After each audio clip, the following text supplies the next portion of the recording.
नमस्कार बच्चों। आज हम लोग +2 बिहार बोर्ड के 12 क्लास के दिगंत भाग 2 से सूरदास के पद भाग 1 के अर्थ को हम लोग देखेंगे। सबसे पहले हम लोग कवि परिचय जान लेते हैं। सूरदास एक ऐसे कवि हैं जिन्हें वात्सल्य का अप्रतिम कवि माना जाता है, अर्थात एक ऐसे कवि जिन्होंने कृष्ण की भक्ति की और उनके बारे में यह माना जाता है कि उन्होंने जो बाल लीला का वर्णन किया वह एक ऐसी लीला है जो हिंदी साहित्य में बिरले ही मिलता है। और हम सूरदास को हिंदी साहित्य का सूर मतलब एक तरह से कहा जाए शशि कहा जाता है। तुलसीदास को साहित्य आकाश का सूर्य और सूरदास को साहित्य आकाश का चंद्रमा कहा जाता है। तो हम लोग जान लेते हैं इनका जन्म हुआ था 1478 जो अनुमानित है, और इनका निधन हुआ था 1583 ईस्वी में। तो इसका मतलब हुआ कि ये जो है 22 और 83 105 वर्ष ये जिंदा रहे। इनका जन्म दिल्ली के निकट सिही नामक ग्राम में हुआ। निवास स्थान ब्रज क्षेत्र में क्रमशः गऊ घाट, वृंदावन एवं पारसोली ग्राम में हुआ था। और इनकी शिक्षा स्वाध्याय द्वारा ज्ञान अर्जन, अर्थात कोई औपचारिक शिक्षा नहीं हुई बल्कि खुद ये अपना अध्ययन करते रहे और इसके द्वारा उन्होंने ज्ञान का अर्जन किया। और इसके बाद काव्य रचना एवं संगीत का विशद ज्ञान था। यह बिल्कुल मतलब कहा जाए कि इनमें एक तरह से पारलौकिक शक्ति ही होगी, जिसके कारण ये स्वाध्याय के बल पर इतना इन्होंने विशद ज्ञान प्राप्त किया कि इनकी काव्य रचना के सामने विश्व में हिंदी साहित्य में बड़े बड़े कवि भी ठहर नहीं पाते हैं। संगीत का विशद ज्ञान एवं अभ्यास, विशाल लोक ज्ञान। अभिरुचि इनकी पर्यटन, सत्संग, कृष्ण भक्ति एवं वैराग्य। इनके गुरु थे महाप्रभु वल्लभाचार्य। दीक्षा, इनकी दीक्षा 1510 ईस्वी में, और मतलब दीक्षा का मतलब हुआ कि इन्होंने जो गुरु का ज्ञान प्राप्त किया वो 1510 ईस्वी में।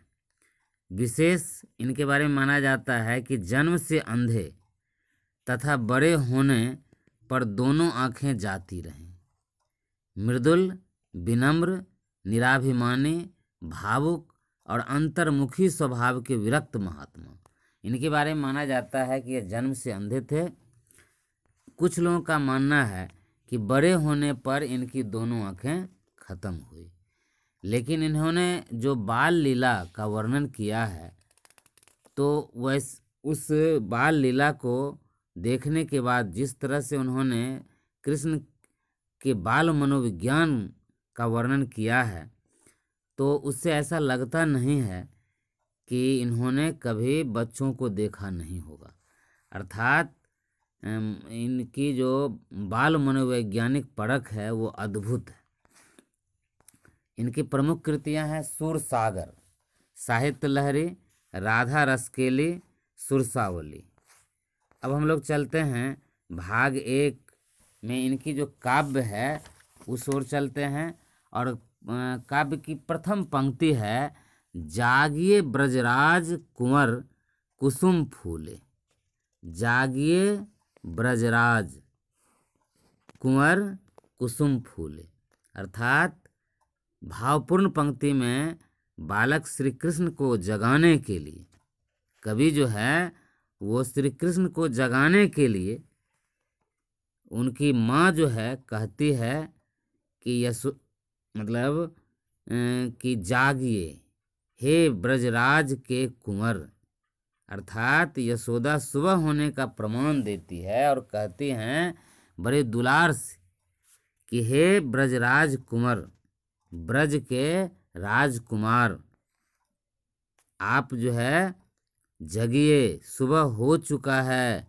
और सुबह होने का उन्होंने प्रमाण कितने अच्छे शब्दों में दिया कि उन्होंने कहा है कि जागिए और देखिए कुसुम फूले, कमल के फूल जो है प्रस्फुटित हो चुके हैं, यानी कमल के फूल खिल चुके हैं, अर्थात सुबह हो गया है, अब आपके जागने का समय है।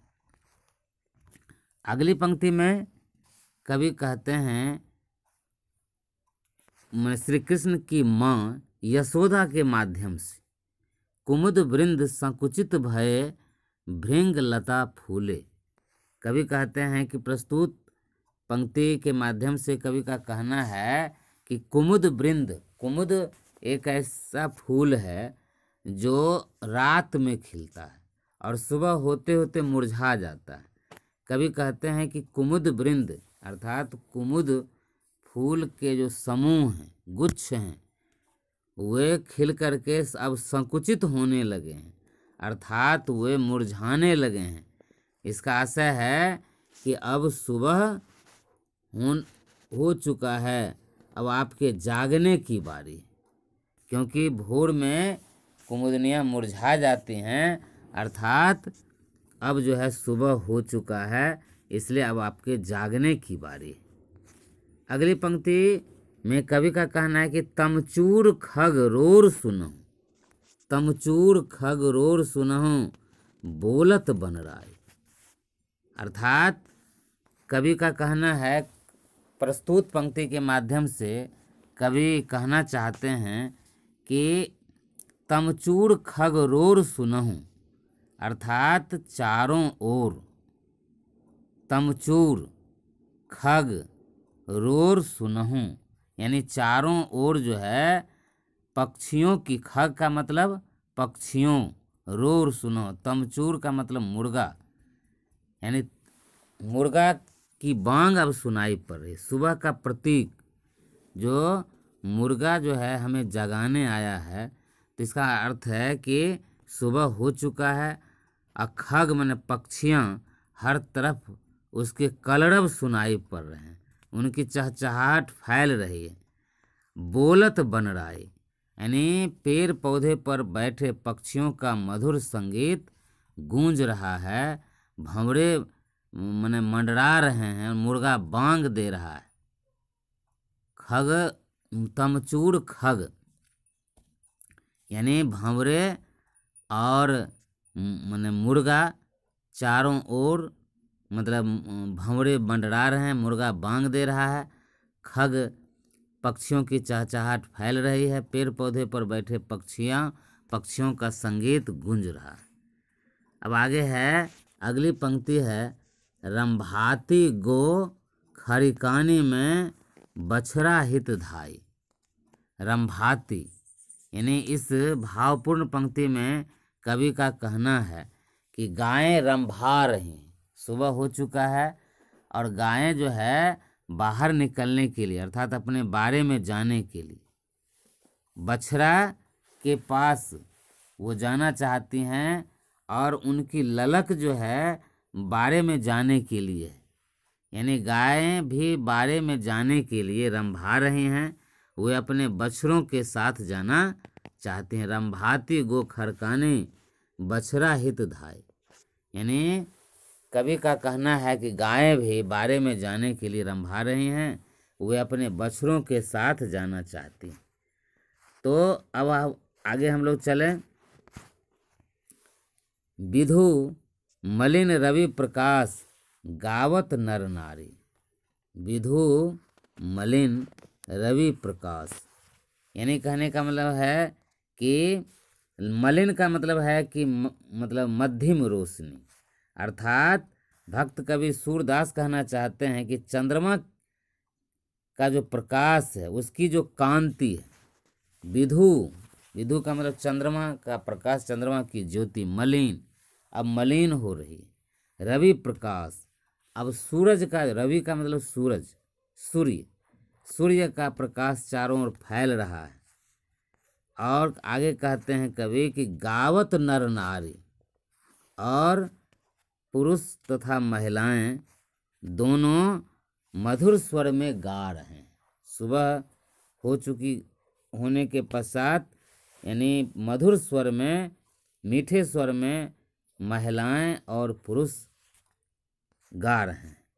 अब आगे की पंक्तियों में कवि कहते हैं कि सूर श्याम परात उठो अंबुज कर धारी।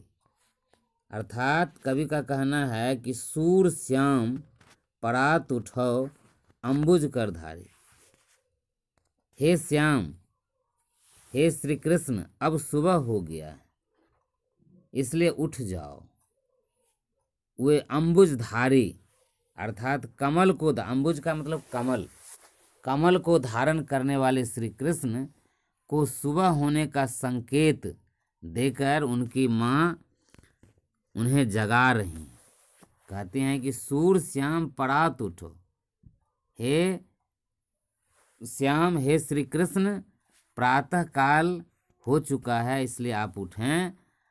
और अंबुजधारी अर्थात कमल को धारण करने वाले श्री कृष्ण जो हैं कमलधारी हैं, कमल को धारण करने वाले हैं, इसलिए उन्हें जो है सुबह होने का संकेत देकर उनकी माँ उन्हें उठने के लिए कह रही है। इस प्रकार प्रथम जो भाग है पद का, इसके एक एक पंक्ति का भी आप सभी लोगों ने इसके अर्थ को सुना, भाव को सुना, और आशा है कि निश्चित रूप से आपको हर एक पंक्तियों का अर्थ लग रहा होगा। और इस वीडियो को आप बार बार देखेंगे तो और भी अच्छे ढंग से अर्थ लगेगा। तो मैं आज यहीं विदा लेना चाहूँगा, लेकिन आपसे यह विनम्र अनुरोध कि यदि अभी तक चैनल को सब्सक्राइब नहीं किए हैं तो निश्चित रूप से सब्सक्राइब कर लें। इस वीडियो को आपको पसंद यदि आया है तो अधिक से अधिक शेयर करें, कमेंट्स करें और लाइक करें। आप सभी को बहुत बहुत धन्यवाद।